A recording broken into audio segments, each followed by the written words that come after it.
샬롬. 오늘 말씀, 내가 사망의 음침한 골짜기를 다닐지라도 해를 두려워하지 않을 것은 주께서 나와 함께 하심이라. 주의 지팡이와 막대기가 나를 안위하시나이다. 아멘.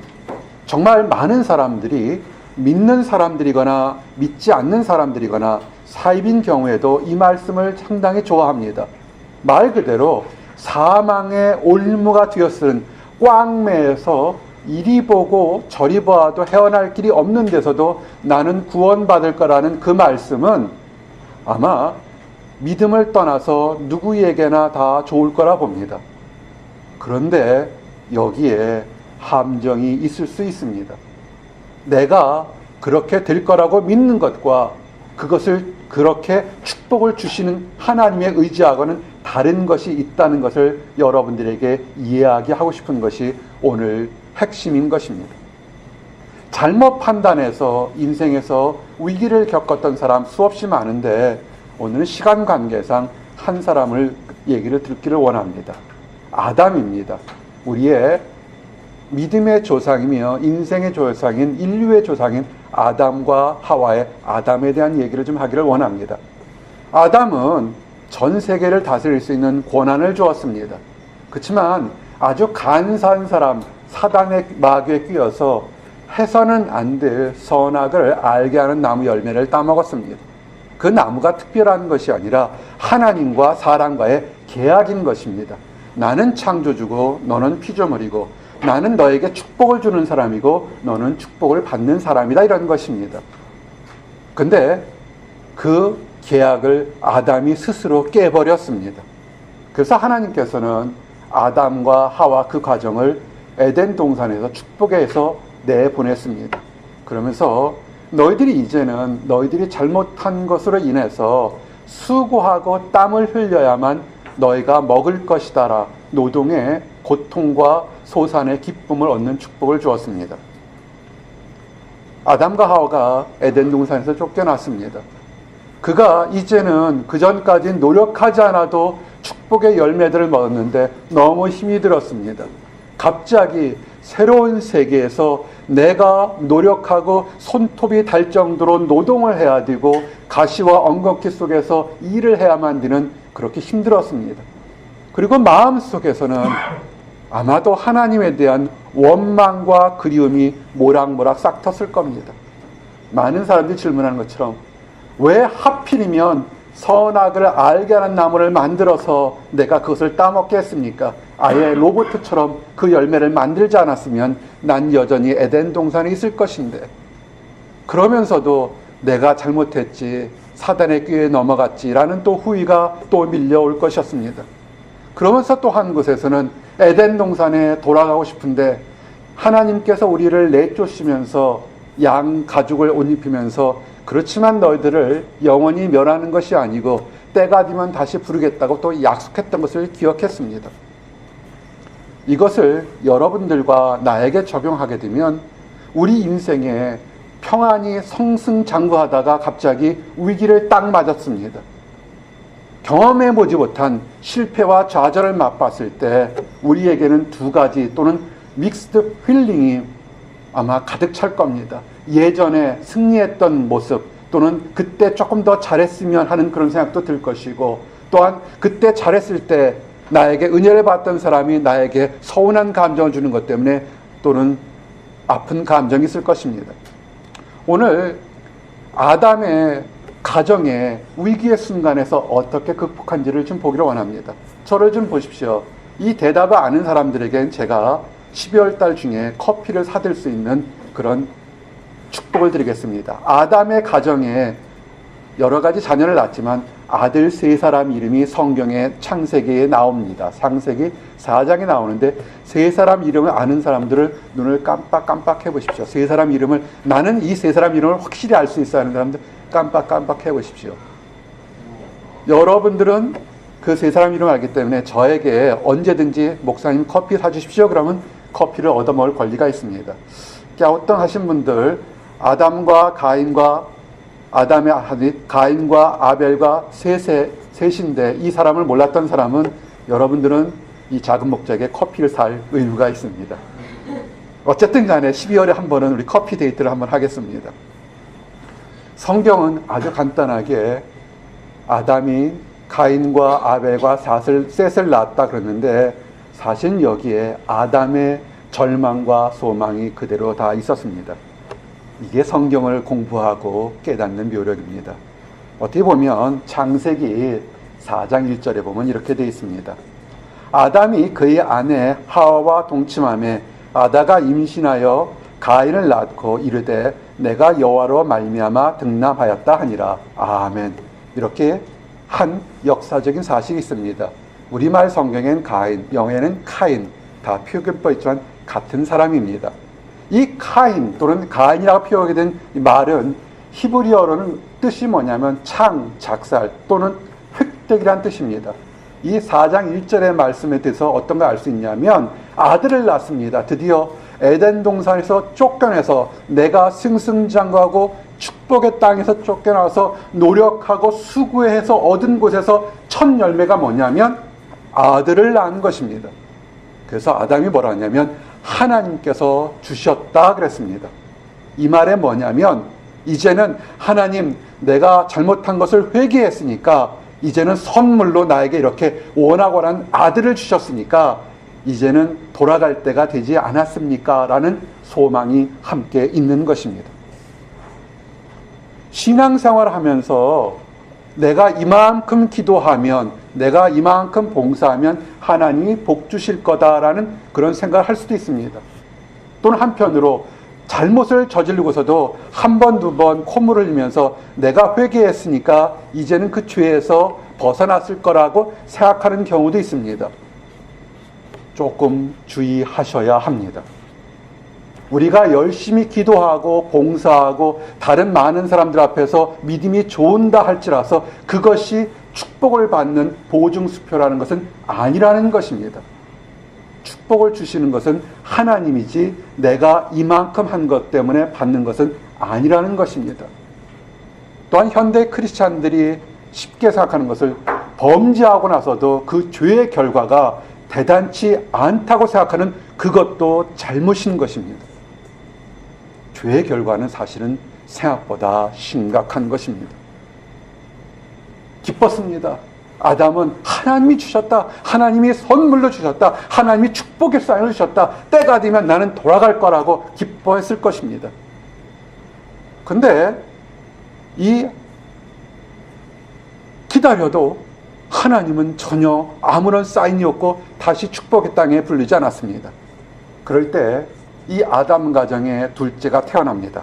4장 2절에 보니까, 창세기 4장 2절에 보니까 그가 또 가인의 아우 아벨을 낳았는데 아벨은 양치는 자였고 가인은 농사하는 자였더라. 아멘. 이 말씀만 바꿔서는 잘 모르지만 이 아벨이라는 뜻을 이름을 알게 되면 여러분이 조금 끄떡할 것입니다. 아벨이란 둘째 아들의 이름은 뭐냐면 허무라는 뜻입니다. 왜 둘째 아들의 이름을 허무라고 졌을까요? 아담의 뜻과는 다르게 하나님은 반응하지 않고 계셨습니다. 허무하다는 걸 느꼈던 것입니다. 아, 그렇구나. 내가 내 뜻대로 내가 이때쯤 되면 하나님의 동산, 에덴 동산으로 돌아갈 걸 생각하는데 그게 아니구나. 그러면서 내가 얼마나 하나님께서 동산에서 네 마음대로 할 수 있지만 이것만큼은 하지 말아라 했던 그 큰 죄가 얼마나 큰 것인지에 대해서 다시 돌아보게 되는 것을 깨달았습니다. 어떻게 하면 그래 귀한 아들의 이름을 허무하다고 이름을 적겠습니까? 그래서 그 아들의 이름이 허무로 됐습니다. 근데 문제는 하나님께 주셨던 축복의 덩어리한 카인과 허물어졌던 그 아벨 사이에는 보이지 않는 텐션이 있었습니다. 어떤 거였냐면 성경 창세기 4장 3절 6절에 보니까 그들이 장성해서 이 아들 둘이 장성해서 하나님께 기쁨으로 예물을 드리는데 예물 드리는 방법과 과정이 달랐습니다. 그때 모습을 소개하면 세월이 지난 후에 가인은 땅의 소산으로 제물을 삼아 여호와께 드렸고 아벨은 자기도 양의 첫 새끼와 그 기름으로 드렸더니 여호와께서 아벨과 그의 제물은 받으셨으나 가인은 그의 제물을 받지 아니하신지라 가인이 몹시 분하여 안색이 변하니. 아멘. 혹시라도 이 창세기 때는 너무나 핵심적인 내용만 있어서 중간 과정이 없어서 이단 사이비들이 많습니다. 이렇게 가르치는 사람도 있습니다. 유대인들이 유목민이니까 양측, 양을 바친 그런 아벨만을 좋아했다. 농사 짓는 건 열등한 것이다. 그렇지는 않습니다. 후에 하나님께 드리는 예물 중에서도 고운 그 곡물의 가루로 정성스럽게 드리는 걸 하나님은 기뻐하셨습니다.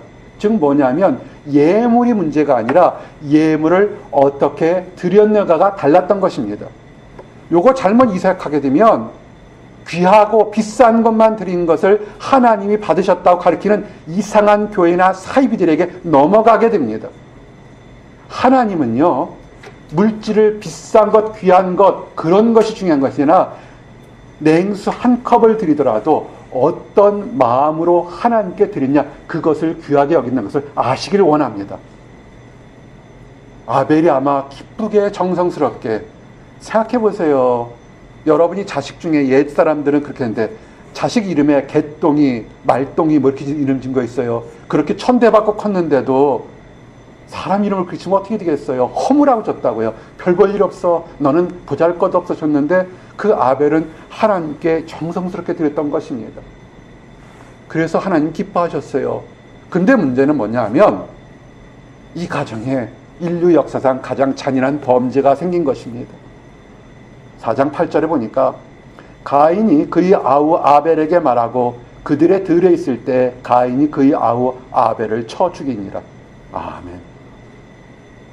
분노가 하나님으로부터 인정받지 못한 그 분노가 사랑받는 아벨, 동생 아벨을 죽여버렸어요.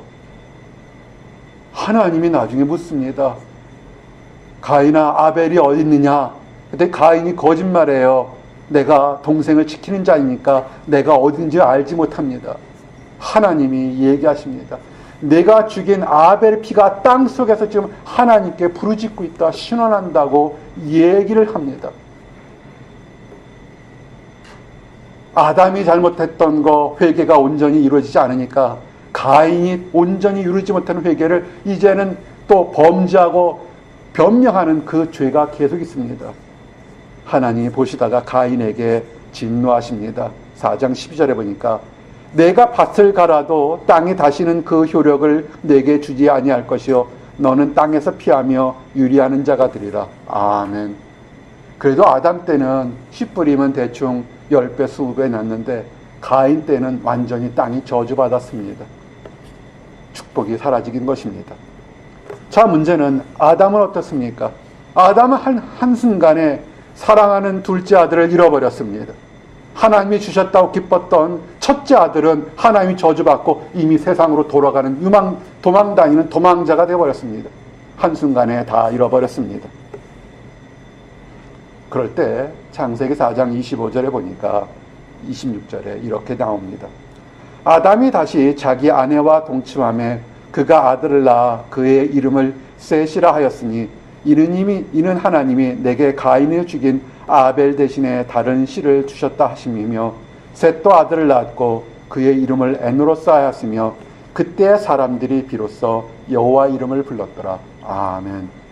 셋이란 뜻은 뭐냐면 대신 둠이란 뜻입니다. 죽은 둘째 아들 대신에 셋째를 주셨다는 뜻입니다.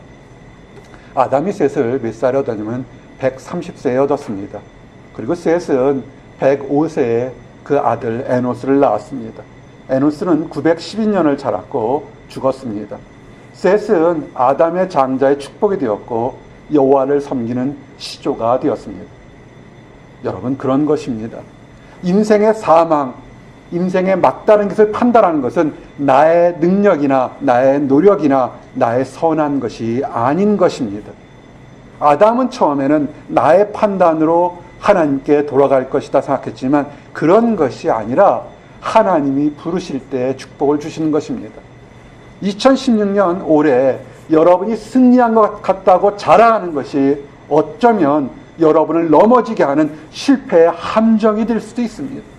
나는 완전히 넘어졌어. 나는 보잘것없다고 하는 그것이 오히려 겸손하며 더 축복의 길을 여는 변장된 문일 수도 있는 것입니다. 셋을 둘 때까지 아담은 몰랐다가 대신 둔 셋을 두고 그의 자손이 하나님의 이름을 부르며 믿음의 그 후손들이 나오는 축복의 문열이가 됐던 것입니다. 사랑하는 성도 여러분, 여러분 앞에 있는 현상을 보고 여러분 스스로 여러분의 머리로 판단하지 마십시오. 예레미야 29장 11절에 뭐라고 하냐면 여호와가 말씀하시나 너희를 향한 나의 생각은 내가 안 하니 평안이요 재앙이 아니라 너에게 미래와 희망을 주는 것이라 이렇게 말씀하셨습니다. 아멘. 재앙이 아니라 평안이라는 것입니다. 지금 여러분 앞에서 힘들고 어렵게 보이는 것이 그것이 재앙이 아니라 하나님이 변장된 축복이라는 것입니다. 이 변장된 축복을 어떻게 알게 되냐면 너희는 내게 부르짖으며 내게 와서 기도하면 내가 너희를 들을 것이요 너희가 온 마음으로 나를 구하면 나를 찾을 것이요 나를 만나리라. 아멘. 지금 이 변장된 재앙 같은 것이 이 재앙이 변장된 축복인데 이것을 어떻게 하냐면 여러분의 판단이 아니라 하나님께 부르짖고 기도할 때 그 정확한 의미를 알게 한다는 것입니다. 근데 또 하나 아셔야 될 것, 아담을 통해서 눈에 보이는 것이 다 눈에 보이는 것이 아니라는 것을 증거했습니다. 두 번째는 뭐냐면 오늘 증거할 것에서 이 세상에 살면서 여러분을 낙심케 하는 것과 소망을 주는 것 두 가지가 항상 공존한다는 것을 아시기를 원합니다.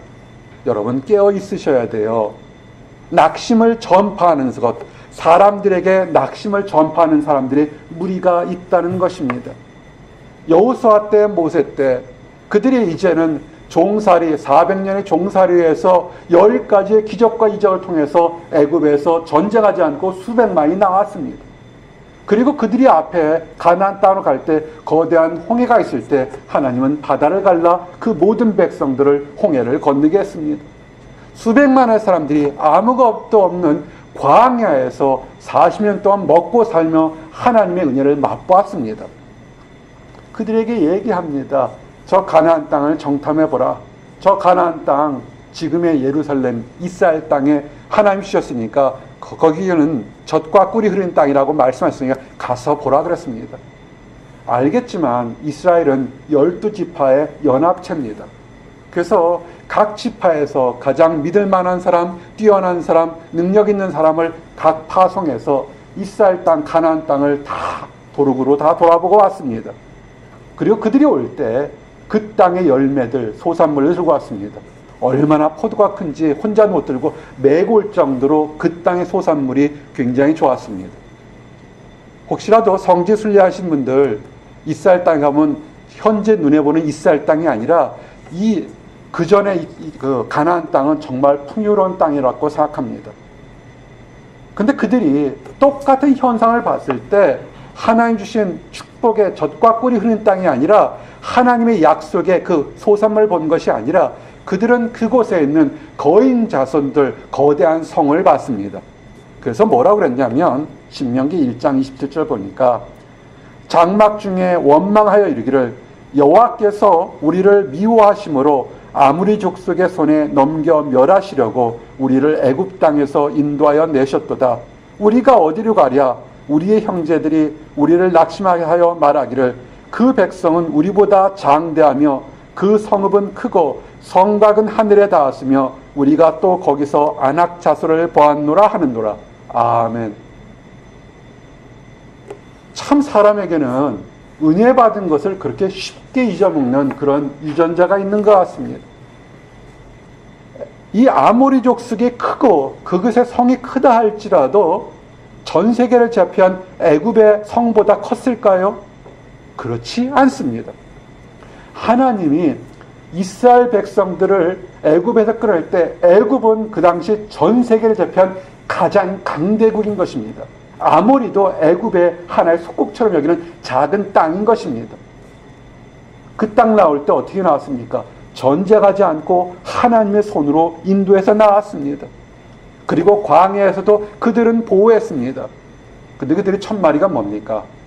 잠시 동안 내 눈에 어려워 보이는 적들을 봤을 때 첫 마디가 여호와께서, 하나님께서 나를 미워한다 그러신 것입니다. 여러분 삶에 믿음이 있느냐 없느냐가 뭐냐면, 조금이라도 힘들게 딱 뜨게 되면 아하, 하나님이 나에게 더 좋은 것을 주시려나 보다 라고 생각하는 사람이 있는가 하면, 뭐 이래? 교회를 열심히 다니는데 왜 이래? 하나님이 나만 미워하시는가 봐? 아니면 내 주변에 교회 함께 섬기선을 미움을 전파하는 사람들이 있습니다. 이거는 잘못된 것입니다. 여러분을 인도하셨던 하나님을 믿으시기를 바랍니다. 아무리 그 성읍이 장대하고 크고 하늘까지 닿았다고 뻥을 친다 할지라도 애굽의 피라미드보다 작았을 것이고 애굽의 성보단 작았을 것입니다. 근데 그 애굽에서 인도하신 것이 하나님 것을 그들은 잊었던 것입니다. 여러분 힘들고 어려울 때요, 여러분의 축복이 뭐냐면, 여러분 주변에 남편이든 아내든 믿음의 목사든 믿음의 동료든 믿음 안에서 격려할 수 있는 사람이 여러분 곁에 1명, 2명, 3명만 있으면 여러분은 성공한 사람입니다. 그래서 믿는 남편과 아내가 그렇게 축복된 것입니다. 내가 힘들 때 말씀으로 위로하고 격려하는 사람이 여러분에게 있다면 여러분은 승리한 사람입니다. 수백만의 사람들이 애굽에 나왔을 때 이스라엘 백성들 10지파들은 그들은 다 부정적인 얘기를 했습니다. 인생에서 승리하는 것은 확률이 아닙니다. 99%의 확률이 크다 할지라도 1%의 확률이 하나님과 함께 하시면 거기에 승리가 있는 것입니다. 이런 얘기할 때 10대 2로 갈렸을 때 여호수아와 갈렙만이 하나님을 의지했던 것을 기억하십시오. 신명기 1장 29절에 하나님은 그렇게 사람들을 쫓고 자기의 판단만을 쫓았을 때 성경 뭐라 하냐면, 그들을 무서워하지 말라, 두려워하지 말라. 너희보다 먼저 가시는 너희 하나님 여호와께서 애굽에서 너희를 위하여 너희 목전에서 모든 일을 행하신 것 같이 이제도 너희를 위하여 싸우실 것이며. 아멘. 말씀을 잘 보시면 정말 은혜가 있고 눈물이 나는 게 뭐냐면, 이스라엘 백성들이 뭐라고 원망해서요, 애굽에서 우리를 죽이려고 여기까지 인도했을 때 하나님은 그걸 다 들으시고 뭐냐면, 두려워하지 말고 무서워하지 말라는 것입니다. 애굽에서 너희를 인도하고 너희보다 앞서가신 하나님이 너희를 보호하겠다는 것입니다.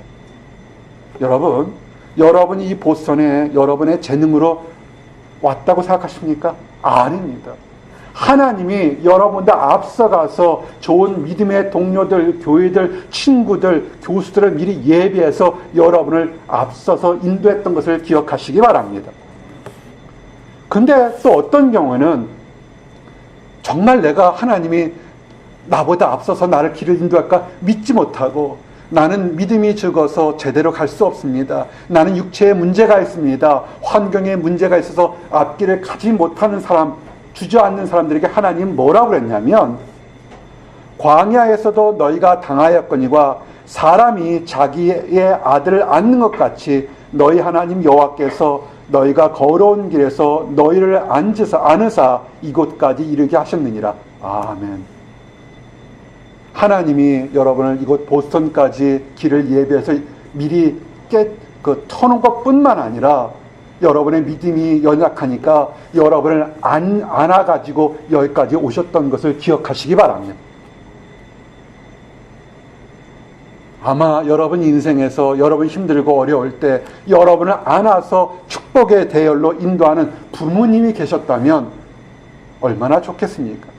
성경은 뭐냐면, 여러분이 힘들고 어려울 때, 여러분이 나는 도저히 이제는 한 걸음도 뛸 수 없다 할 때 여러분을 안고서 축복의 대열로 인도하신 하나님이 계시다는 것을 믿고 나아가기를 원합니다. 이것이 축복인 것입니다. 여러분은 어느 것을 믿으시겠습니까? 10개의 지파들이 똑똑했습니다. 정확히 사물을 봤습니다. 그의 자손들, 아낙 자손들, 이 골리앗 같은 거인 자손들입니다. 그들이 있는 거 분명히 봤지만 먼저 길을 예비하시고 내가 갈 수 없을 때 나를 앉아서 아버님처럼 두 번째 앉아서 나를 옮기시는 하나님을 믿겠습니까? 선택은 여러분들에게 있습니다. 낙심해 주는 소식을 믿을 것인지 소망을 주는 소식을 믿을 것인지는 여러분에게 달려 있습니다. 근데 왜 우리는 잊을까요? 이유가 있습니다. 그것은 하나님의 법이 우리 마음에 없게 되면 우리는 잊어버릴 수밖에 없습니다. 시편 119편 109절 110절 말씀처럼 나의 생명이 항상 위기에 있사오나 나는 주의 법을 잊지 아니하나이다. 악인들이 나를 해하려고 올무를 놓았사오나 나는 주의 법도에서 떠나지 아니하였나이다. 아멘. 여러분, 승리하는 것은 뭐냐면 하나님 말씀을 읽고 마음에 두시기를 원합니다. 주의 법도를 떠나지 마십시오. 여러분을 위기에 두려고 악한 것들이, 적들이 올무 함정을 만들어 놓습니다. 똑똑한 사람들은 함정을 피하려고 그 적들과 싸우지만 더 뛰어나고 똑똑한 사람들은 뭐냐면 하나님의 말씀을 마음에 두고 하나님 지금까지 인도하셨으니까 앞으로도 가장 좋고 은혜로운 걸로 인도하실 것을 믿습니다 하는 것이 더욱 지혜로운 사람인 것입니다. 이 말씀을 마음에 둔 사람들에게 성경은 이렇게 얘기합니다. 시편 42편 5절 말씀처럼 내 영혼아 네가 어찌하여 낙심하며 어찌하여 내 속에서 불안해하는고 너는 하나님께 소망을 두라. 그가 나타나 도우심으로 말미암아 내가 여전히 찬송하리로다. 아멘. 집에 돌아가셔서 시편 42편 5절 보시면 아주 중요한 것이 있습니다. 잘못 읽으면 내 영혼아 네가 어찌하여 낙심하며 그랬습니다. 여러분의 영혼이 내 거라고 생각하십니까? 성경은 내 영혼, 여러분의 영혼이 아니라 하나님의 영혼, my spirit, my soul이라고 되어 있는 것을 보시길 원합니다. 여러분 안에 있는 영혼, 여러분이 초조해하고 힘들어하는 것이 내 것이 아니라 하나님 것이라고 성경은 기록되어 있습니다. 영어 성경을 보게 되면 더욱더 정확히 알고 있을 수 있습니다. 우리가 불안하고 초조하는 거 내 마음대로 의지하는 것 같습니까? 아닙니다. 그 귀한 영혼을 우리는 그으신 것입니다. 왜? 하나님 안에 있으면서 왜 하나님의 영혼을 힘들고 두렵고 초조해 하느냐고 성경은 얘기하고 있습니다. 하나님이 도우실 겁니다. 믿고 나가시기 원합니다. 그래서 우리가 낙심할 때 오히려 낙심 대신에 기도와 찬양하기를 원합니다. 우리가 기도하고 힘든 일이 있으면 스트레스를 많이 받으면 얼굴이 늙습니다. 재미난 표현이 하나 있어요. 한국과 미국 다 전 세계 대통령도 마찬가지지만 대통령 취임 전과 취임 후에 사진을 이렇게 나온 거 보신 적 있습니까? 그렇게 좋은 자리에, 절대 권력을 가진 자리에, 미국 대통령 어떻습니까? 절대 권력을 가진 자리에 8년 전과 8년 후 딱 보게 되면 아주 드라마틱하게 체인이 있습니다. 우리는 어떨까요? 우리도 힘든 게 있고 낙심할 것이 있으면 스트레스 받아서 늙게 됩니다. 그 겉모습이 좀 늙는다고 너무 심각하게 생각하지 마십시오. 성경은 재미난 표현이 있습니다. 고린도후서 4장 16절에 보니까 그러므로 우리가 낙심하지 아니하노니 우리의 겉사람은 낡아지나 우리의 속사람은 날로 새로워지는도다. 아멘. 겉이 조금 낡아지고 주름이 낀다고 인생의 실패가 아닙니다. 젊은 사람들 피부 팽팽하다고 승리했다고 자랑하지 마십시오. 우리 안에 속사람이 하나님과 함께하는 사람이 더욱더 젊어질 수 있는 것입니다. 그것이 축복인 것입니다. 그리고 혹시라도 나는 친구가 없어요. 목사님들 말씀하시기에 3명의 친구가 있으면 승리했다는데 나는 친구가 없어요. 여기에도 속지 마시기 바랍니다. 여러분 눈에 안 보이지만 여러분 곁에는 늘 항상 계시는 예수님, 하나님이 계십니다.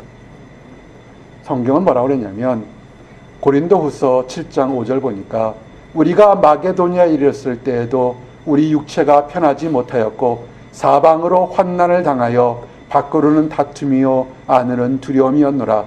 그러나 낙심한 자를 위로하시는 하나님이 디도가 오므로 우리를 위로하셨으니 아멘. 사역을 전하는 사도 바울, 그 능력의 사도 바울에게도 그리고 우리에게도 동일한 게 뭐냐면 육체가 편하지 못하고 환난이 다가오게 됩니다. 밖에서는 다툼이 있고 안에는 두려움이 있어서 참 힘들 때가 있습니다. 근데 성경은 뭐라냐면 낙심하지 말고 두려워하지 말라는 것입니다. 왜냐하면 위로를 주시는 하나님이 있다는 것입니다. 위로를 주시는 하나님이 어떻게 알 수 있냐면요, 믿음의 동역자들을 여러분에게 보내주심으로 하나님이 여전히 함께 있다는 것을 보여주시는 것입니다. 여러분, 좋은 교회, 좋은 사람들 있는 것이 축복인 것입니다. 왜냐하면 내가 힘들 때 하나님의 사람을 통해서 저 아들이, 저 딸이 지금 힘드니까 위로해 주라고 하나님이 직접 나타나실 수 있지만 또한 사람을 통해서도 위로해 주시는 것입니다. 사도 바울은 하나님과 기도로 얼굴을 마주보고 교제할 수 있는 그런 능력이 가졌습니다. 그러나 사도 바울이 힘들고 어렵고 밖으로는 다툼이고 안으로는 근심이 있을 때 믿음의 사람 디도를 보내서 하나님의 위로를 전했던 것을 아시길 원합니다. 여러분에게 믿음의 남편과 아내가 있는 것, 가족이 있는 것, 교회가 있는 것, 이것은 뭐냐면 여러분을 하나님이 결코 버리지 않으시고 내가 너를 사랑한다는 또 다른 사인인 것을 믿으시기 바랍니다. 이제 이것을 아시면 낙심하지 마십시오.